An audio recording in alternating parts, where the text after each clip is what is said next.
Pada suatu kali Yesus berdiri di pantai Danau Genesaret, sedang orang banyak mengurumuni dia hendak mendengarkan firman Allah. Ia melihat dua perahu di tepi pantai.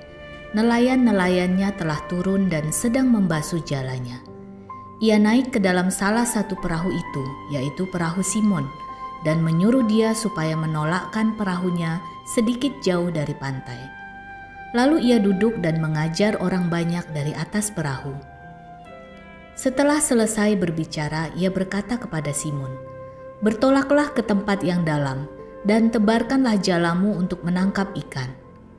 Simon menjawab, "Guru, telah sepanjang malam kami bekerja keras dan kami tidak menangkap apa-apa.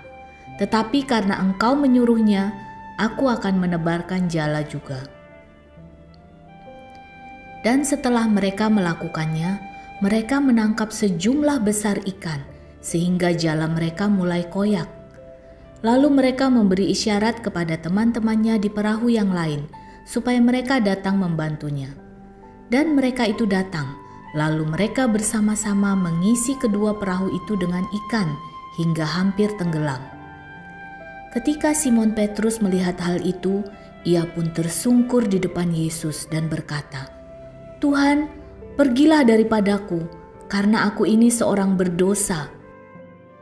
Sebab ia dan semua orang yang bersama-sama dengan dia takjub oleh karena banyaknya ikan yang mereka tangkap. Demikian juga Yakobus dan Yohanes, anak-anak Zebedeus yang menjadi teman Simon. Kata Yesus kepada Simon, "Jangan takut, mulai dari sekarang engkau akan menjala manusia." Dan sesudah mereka menghela perahu-perahunya ke darat, mereka pun meninggalkan segala sesuatu, lalu mengikut Yesus. Yesus menyembuhkan seorang yang sakit kusta. Pada suatu kali Yesus berada dalam sebuah kota.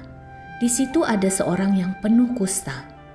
Ketika ia melihat Yesus, tersungkurlah ia dan memohon, "Tuan, jika Tuan mau, Tuan dapat mentahirkan aku."